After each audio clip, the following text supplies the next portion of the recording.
来看去年全国税收超过预算5200多亿，国民党团主张讲，希望一个人会当分1万块。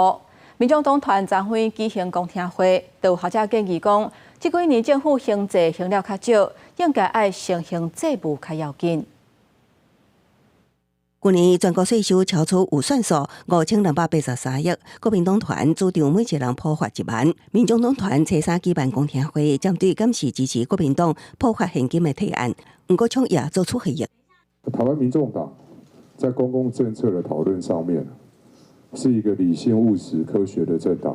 如果我现在就有答案的话，那今天召开这场公听会，是在过场做样子吗？公听会几啊名学者建议，最近几年政府上济数额偏低，爱优先上济，避免坐漏惊孙。也有学者认为，超定税收的用途爱有明确规范，应该修法，将超定税收转入上济基金。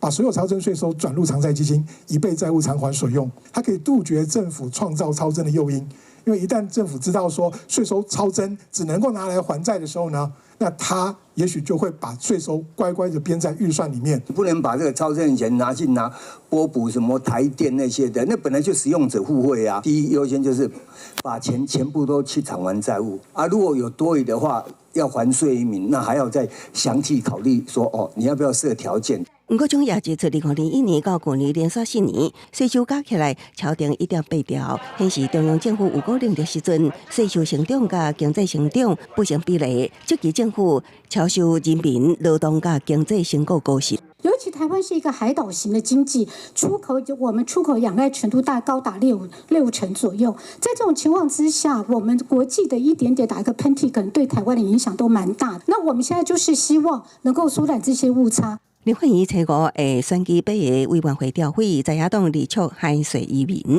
普发现金1万，准备制定税收超定全面共享发放现金特别条例，佮修正预算法，完备相关法规，尽速审期。公司新闻采访报道。